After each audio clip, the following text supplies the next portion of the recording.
This week on Hermitcraft. Welcome, citizens, to the Wormman and Evil Azuma show with me, Wormman, and my faithful sidekick, Evil Azuma. Can we have the old music, please? But it makes my ears bleed. Music ain't good if your ears ain't bleeding. Fine. Much better. With that out of the way, let's look at all the events and mishaps that occurred on the Hermitcraft server this week. Let's start with Asuma, because I've been keeping an eye out for him, so might as well. Ah yes, let's. After putting together some more oversized toys for oversized children, By the way, the paintings for eyes, I've never ever thought of doing that before. Azuma is contacted by Rendog, who just happened to be forever aloning it around the gaming district. Together, they try out the jump and dash parkour minigame. It said, Rendog's heart grew 2 sizes in that day. That sounds a lot like a medical condition. He should probably get that looked at. I think the jumping noises actually help. Hold on. I'm in super concentration mode now. Oh, finally! In his own time, Ren randomly decides that he wants a full stack of apples because they're alphabetically the first item in the game. Except they're absolutely not. You could say they're absolutely not. Stick to the script, please. Wormman, it took all my brain smarts to write that. To gather such a massive amount of the fairly rare fruit, Ren sets up an entire orchard of oak trees on the roof of the Nether, because that's clearly the best place in the game to store your giant grid of highly flammable wood. I mean, the fire tick is off, but the gas spawn isn't. Most of the comments were questions about why I'm doing this and why I didn't just get apples from a villager.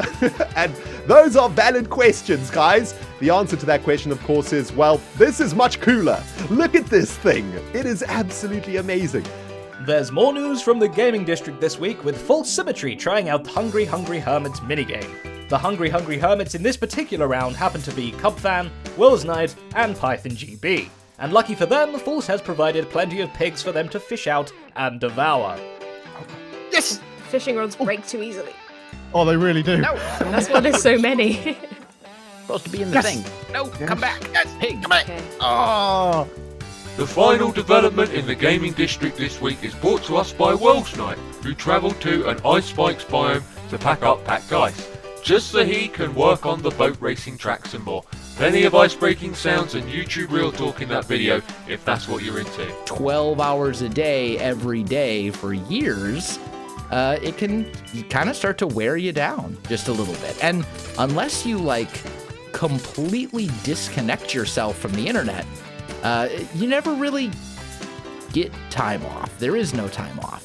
Oh, I do love that breaking glass sound, though. Hang on, wait a minute, though, that's dangerous. Kids, no, don't play with glass. Iskal85, in the meantime, has a different solution to the video drought, and one that the recap team might want to take a look at. Over the past week, Iskal has uploaded 2 mini-episodes of Hermitcraft, both compiled entirely out of Iskal's livestream clips by a fan by the name of Rustbite. Seeing how Team Recap could never keep up with the livestreams of the Hermits, that automatically makes Rustbite better than the Hermitcraft Recap. That's not how it works. Congratulations, you're even making them jealous. Good job, guys. Oh, actually, I don't care about the weather, man. I don't actually look out my, I don't actually look out my window to check the weather. Are you a human? Are you human or are you cyborg? Am I human? Or am I denser? Excellent avoiding of the topic at hand. Just start singing.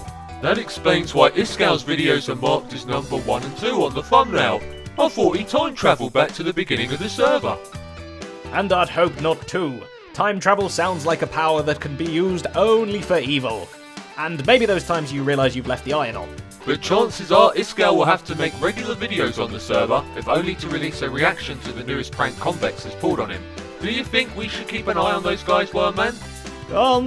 No, they're just a couple of scallywags having some fun. Let's leave them be. Well, Scar and Cubfan are at it again, and this time the target is Iskal's Island, to which they didn't actually do much. Instead, it's what they didn't do that counts, and that is that they did not stop the Iskalian reactor from having a meltdown and spilling slimy green goo all over the island and into the ocean. All the while Cub and Scar were just having a picnic on the beach and could have pulled the shutdown lever if only Escal gave a teeny tiny donation to the Evoker Church of the Woo.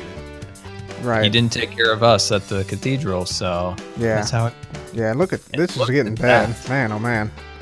I think Yeah. it's been worse since we at least started this first clip. We do have to get out of here. Look, it's broken free of the boom setup here where it's containing it. Yeah. Out to the open it is. Cub fans should already know about radiation turning things into mutated giants, as his own island is covered in gigantic tulips. Giant mutants? We must fight them. They're just flowers. Oh, phew, well. Not to be outdone by Mumbo and his face map in the Nether Hub, Cub 2 compiles a 120 by 20 pixel art of his own face to be displayed at the entrance of his Nether tunnel.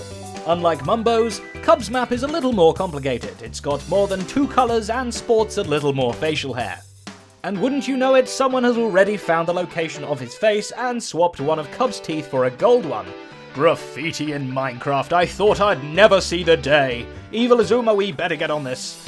You're right, we should paint his eyes red so he looks like a fool. Wait, no, that's not what I... Anyway, you haven't got red eyes. Well done, whoever did that. They must have done this like overnight because yeah, that's just amazing. Good Times with Scar's large-scale project is a bit less flat in its foundation. There was in fact no foundation at all till earlier this week when he finally filled in the rest of the inner circle of Scar City with artificial and very detailed terrain. Such skill at terraforming should of course never go unpunished, so Scar decides to capitalize on it and literally sell it to people for a reasonable price.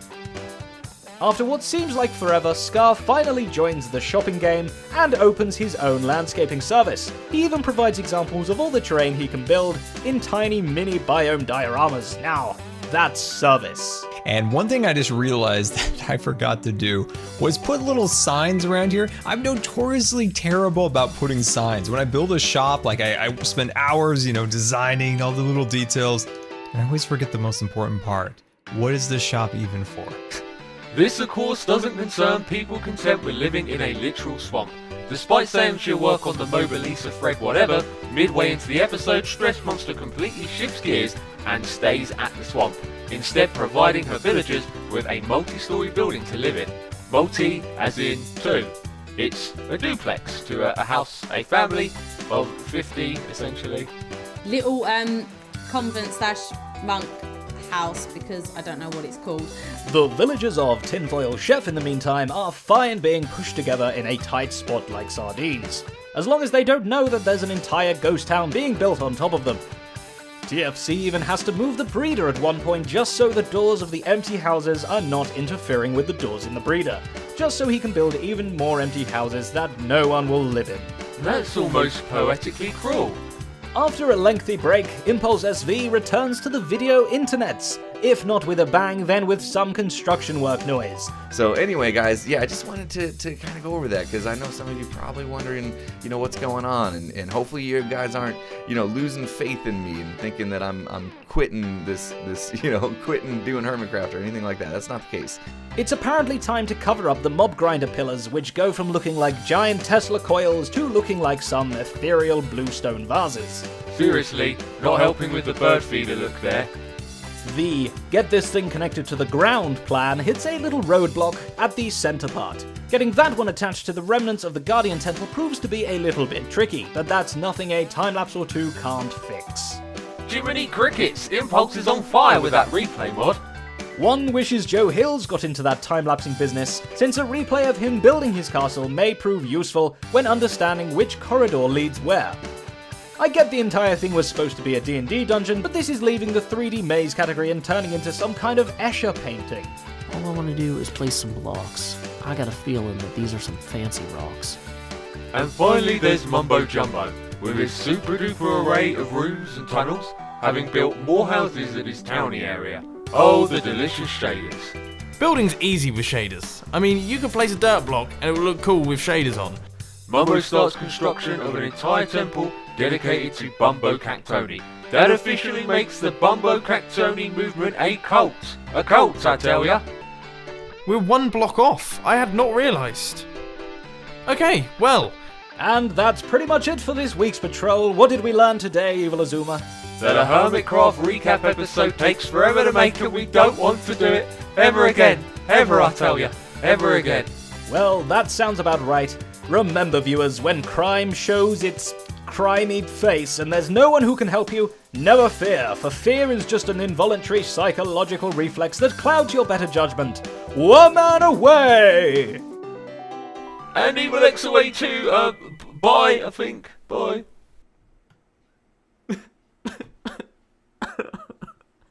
I want Pixel Rift back.